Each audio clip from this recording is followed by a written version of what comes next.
We begin tonight with a new documentary featuring the Grand Rapids Police Department. It will debut next month.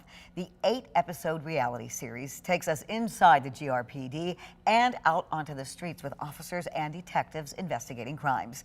13 on Your Side's Micah Cho talked with All Access PD's executive producer and a Grand Rapids father featured in the first show whose son's murder is still unsolved. Corey Penn, mourning his son, Amillier Penn, is featured in the new trailer of the investigation discovery show All Access PD Grand Rapids. He says his son's story will be featured starting April 8th. They're going to see a family crying out for justice, crying out for our child.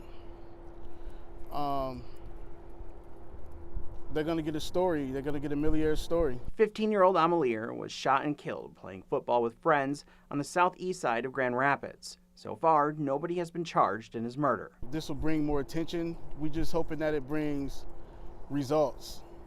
We're hoping to bring answers.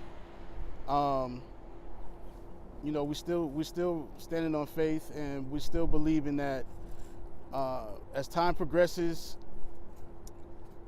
someone with answers will come forth. After sitting down with the film crew, Penn says he called it a positive experience to draw more attention to his son's case. Executive producer Gary Sherman says that was their goal for this show. And we really are very, very picky about who we put out there on the street.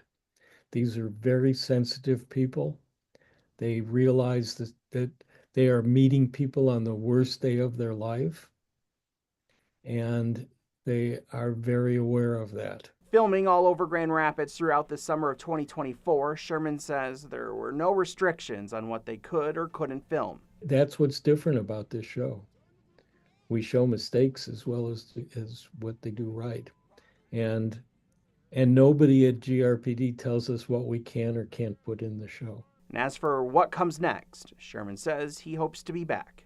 Fingers crossed, about to get an order for a second season. This police department is amazing. It's an amazing community. Micah joins us live now from outside the police department. And Micah, what did the producer tell you about his experience with Grand Rapids Police compared to other police departments? Yeah, and executive producer Gary Sherman also said that he's been to a lot of police departments across the country, Juliet. However, Grand Rapids Police Department is the only one that has ever really granted him this much access. And Amillier's father also told me this afternoon that there is a campaign to rename the street that Amillier was killed on to Amillier Penn Street. Juliet. Thank you for that live report, Micah.